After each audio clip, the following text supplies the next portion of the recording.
बिहार की हवाओं में जंगल राज का जो जहर व्याप्त था, वो जंगल राज का जहर जो है वो समाप्त होने वाला है और जंगल राज की दुर्गंध से समाप्ति जो है निश्चित ही एनडीए के सरकार में राम राज्य जो है वो स्थापित हो। देखिए, जिन लोगों ने भ्रष्टाचार के नए आयाम स्थापित किए हो, जिन लोगों ने अपने अपने राज्य के लोगों को लूटा हो, गरीबों के सपनों के जो लुटेरे हो, ऐसे लोगों के घर क्या मिठाई पहुंचनी चाहिए? ऐसे लोगों के घर तो ईडी का ही छापा पड़ना चाहिए।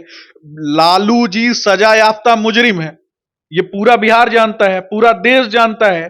भैंसों का चारा चोरी करने वाले लोग, भैंसों की हड्डियां गला देने वाले लोग, इन लोगों के घर छापा नहीं पड़ेगा तो क्या पड़ेगा? कहीं ना कहीं लालू जी को तो जेल में होना चाहिए। पूरा का पूरा भ्रष्टाचारियों की जमात है, परिवारवाद को प्रश्रय देने वाले लोग हैं। एक से बढ़कर एक भ्रष्टाचारी जो है वो आपने देखा होगा कि इंडी अलायंस में है। मैं पूछना चाहता हूं कि इंडी अलायंस में कौन सा एक नेता है जो आम आदमी है? मुझे बता दीजिए।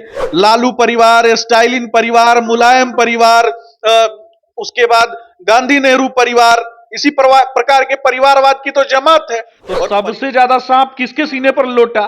तो लालू जी और लालू जी के पूरे परिवार के सीने पर सांप लोट रहे थे। नमस्कार, मैं मनीष और आप देख रहे हैं मीडिया दर्शन। बिहार में एक बार फिर से नीतीश कुमार के नेतृत्व में एनडीए की सरकार बन गई। इसी मुद्दे पर बात करने के लिए हमारे साथ मौजूद हैं बिहार भाजपा के प्रदेश प्रवक्ता सुमित शशांक जी। सुमित जी, एक बार फिर से बिहार में एनडीए की सरकार बन गई, बीजेपी की तरफ से दो दो उप मुख्यमंत्री, क्या कहेंगे आप?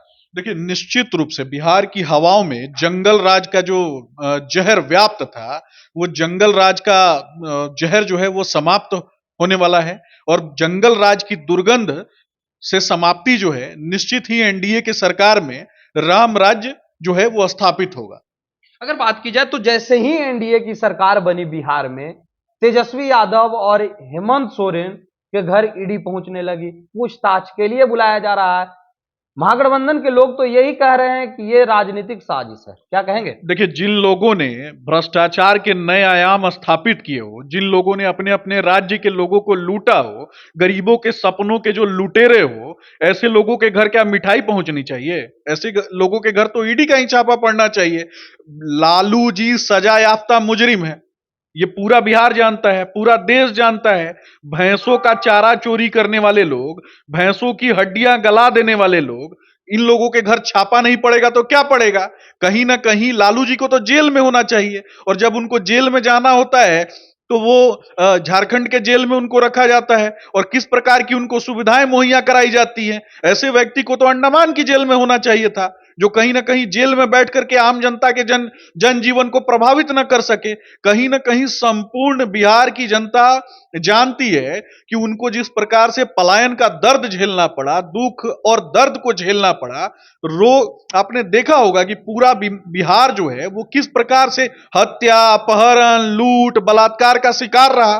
किस प्रकार से जंगल राज पार्ट 1 में बिहार के बच्चों का, बिहार के युवाओं का गला घोंटा गया, ये भी तो देखने की बात है। जंगल राज पार्ट 1 में पूरे बिहार में नरसंहार है, तो फिर उसके बाद आपने देखा होगा कि जब सत्ता में जब ये आते हैं और जिसके साथ गठबंधन करते हैं उसी के पीठ में खंजर मारने का काम करते हैं। तो अब कह रहे हैं कि अब 17 महीने बराम 17 साल होगा, हम 17 महीने में जो काम किए हैं वो लोग 17 साल में नहीं किए हैं। क्यों नहीं किए हैं आप लोग? पूरा का पूरा भ्रष्टाचारियों की जमात है, परिवारवाद को प्रश्रय देने वाले लोग हैं। एक से बढ़कर एक भ्रष्टाचारी जो है वो आपने देखा होगा कि इंडी अलायंस में है। मैं पूछना चाहता हूं कि इंडी अलायंस में कौन सा एक नेता है जो आम आदमी है? मुझे बता दीजिए। लालू परिवार, स्टालिन परिवार, मुलायम परिवार, उसके बाद गांधी नेहरू परिवार, इसी प्रकार के परिवारवाद की तो जमात है और परिवारवाद का जमात चलाने वाले लोग, परिवारवाद का बिजनेस चलाने वाले लोग, ये राम राज्य के उद्देश्य से कभी बात कर सकते हैं क्या? इनका पूरा का पूरा एजेंडा है कि देश की एकता को खंडित करना। टुकड़े टुकड़े गैंग की गोद में बैठे हुए हैं लोग। इनके एक नेता का बयान सुन रहा था मैं, अभी वो राम जी पर बयान दे रहे थे कि राम राज्य की बात जो है वो बीजेपी झूठ करती है, वो कह रहे थे, वो इस प्रकार की बातें कर रहे थे। तो इस प्रकार के लोग जो हैं उनको शर्म आनी चाहिए, अपने गिरेबान में झांक के देखना चाहिए। मर्यादा पुरुषोत्तम भगवान श्री रामचंद्र जी के जीवन, चरित्र, आदर्श, विचार, संस्कारों पर इस देश में कोई पार्टी चलती है तो भारतीय जनता पार्टी का नेतृत्व कार्य कर रहा है। लगातार सबके साथ सबके विकास के लिए भारतीय जनता पार्टी का नेतृत्व काम कर रहा है। आर्टिकल 370 का हटाया जाना, 35A का हटाया जाना, फिर उसके बाद आप देखेंगे कि तीन तलाक के मुद्दे पर किस प्रकार से कार्य किया गया, मुस्लिम माताओं बहनों को सम्मान दिलाने का कार्य किया गया, ग्रामीण क्षेत्र से आने वाली माताओं बहनों के लिए शौचालय की व्यवस्था कराई गई। आपने कहा कि बीजेपी जो है वो धर्म की पार्टी है, राम की पार्टी है, जो राम को लाते हैं वैसी पार्टी है। तो जेडीयू भी तो यही कहती है कि हमारे पास तीर है और जिसके पास तीर है वही राम के आदमी है, तो हम लोग राम के आदमी हैं। निश्चित ही जदयू और आरजेडी जदयू और भाजपा एक नैसर्गिक गठबंधन है। और कहीं ना कहीं जंगल राज पार्ट 1 की जब लड़ाई चल रही थी तो जंगल राज की लड़ाई के खिलाफ तो जदयू और भाजपा दोनों ने लड़ाई लड़ी थी। आज माननीय मुख्यमंत्री जी हमारे साथ हैं और माननीय मुख्यमंत्री जी के नेतृत्व में बिहार की सरकार चल रही है, तो इसी जंगल राज के खिलाफ ही तो साथ हुए हैं हम। तेजस्वी का कहना है कि हमने जितनी नौकरियां दी भाजपा उतनी नौकरियां दे भी नहीं पाएगी। अरे तेजस्वी तथा तेजस्वी जी के पिताजी ने सिर्फ लोगों की जमीन लूटने का काम किया है, उसी पर तो पूरा का पूरा केस चल रहा है। सबसे पहले तो वो उन्हें जाकर के सफाई दे। वो कहीं ना कहीं आप देखेंगे कि बिहार के माननीय मुख्यमंत्री जी को भी बदनाम करने की साजिश रच रहे थे। ये भी तो देखने की बात है।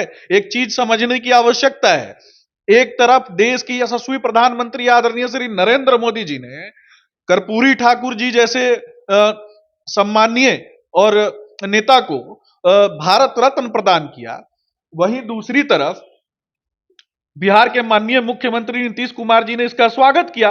तो सबसे ज्यादा सांप किसके सीने पर लोटा? तो लालू जी और लालू जी के पूरे परिवार के सीने पर सांप लोट रहे थे।